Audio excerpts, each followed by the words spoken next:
Stars Cynthia Erivo and Ariana Grande, and this is the Broadway adaptation of Wicked. It's the prequel of how Glinda and Elphaba went from best friends to worst enemies in this two-parter film. This is the first part of Wicked. We have Wicked Part 2 coming out next year, and honestly, I have not really been all that excited for this movie. The trailers have done really nothing to entice me. Really, the only thing that made me remotely interested in checking this film out is that we have director John M. Chu behind the cameras. He directed two of the best Step Up movies. He directed two Justin Bieber documentaries, and he also directed G.I. Joe Retaliation and Now You See Me Too. Two movies that a lot of people really probably forgot, but really his turning point as a director came when he directed 2018's Crazy Rich Asians. Not only was it a financial success, but that movie was surprisingly good. It got a strong critical reception, and it also got strong audience reception.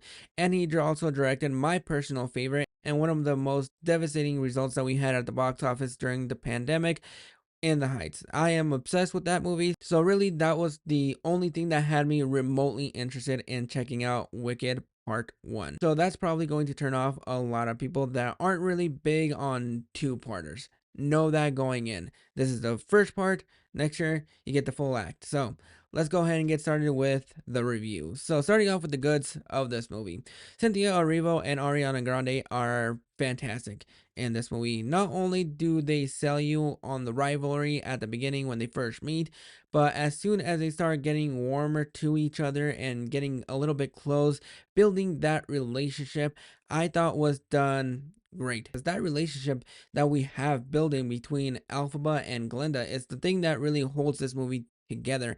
They do a really good job of making you cheer for these two, and you don't want them to become enemies, even though you know exactly where that road is going to be leading. And that's what I got a little bit more attached to. It's just that relationship that they were building, that bond between Glinda and Elphaba that they worked in pretty well. And that chemistry between both of them are fantastic. They both have wonderful chemistry with one another, and their singing talents, no denying, that's one of the reasons why they got cast in these roles. And boy, do they sing their hearts out.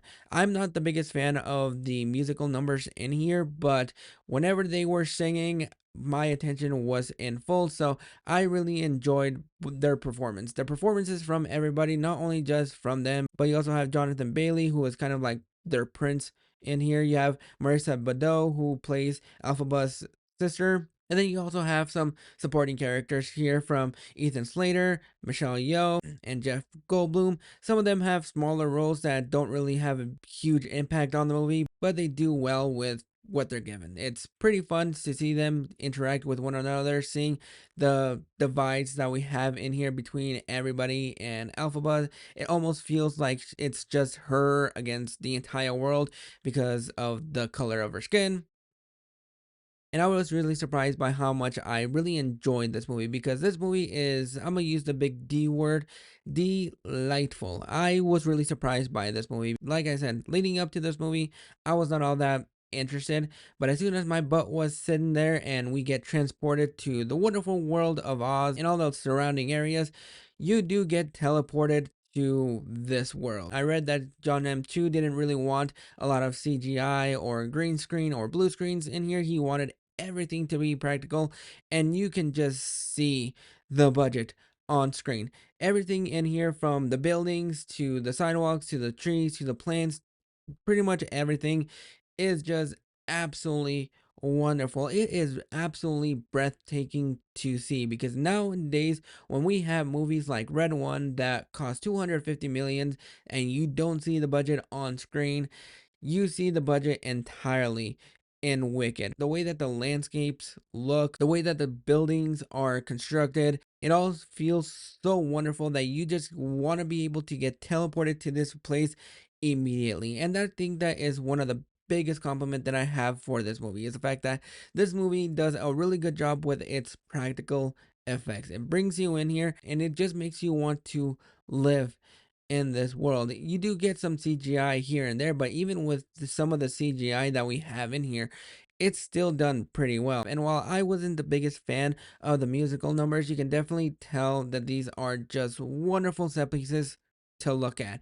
The music didn't work for me, but I appreciate a lot of the choreography for a lot of these musical numbers that I thought were really interesting to see on screen.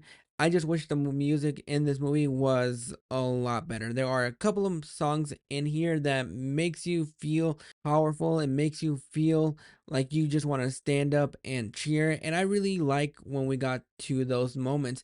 This movie clocks in at about 2 hours and 40 minutes, and boy, do you start feeling it once we get into the third act of this movie. This movie could have easily have just been cut off at the part where we are going to Oz, and this movie would have been better and a little bit more enjoyable, because as soon as we start getting into the third act of this movie, it just feels like they are trying to toss a lot of that Wizard of Oz things for the fans of the movie and of the Broadway play. We get to see the origin of the Yellow Brick Road, we get to see the origins of the flying monkeys, we get to see the origins of the hats, and it felt like they were just trying to pack a lot in here when it could have just been a simple story. And then part two could have been a lot of that Wizard of Oz face in there.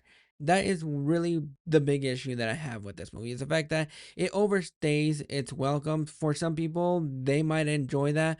For people like me that really don't like long movies, you're probably going to start feeling the length of this movie once we get into the third act, because they are just cramming a lot in here to set up for part two and to set up what's to come in The Wizard of Oz. So overall, I was surprised by how much I really enjoyed this movie, because there are some things in here that I really liked and I appreciated them for doing.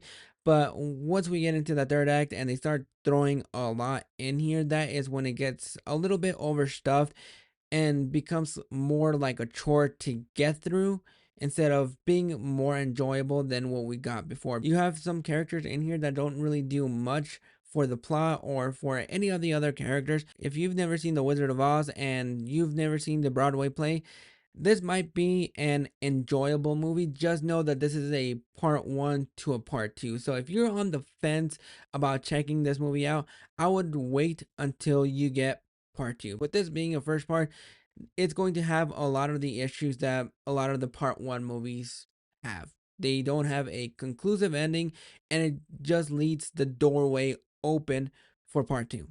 So I think this movie would have been better with the two parts attached to it. But if you're somebody that hasn't been really remotely interested in this movie, then I would recommend you wait for part two to come out, and then you can just binge both of them like a sandwich.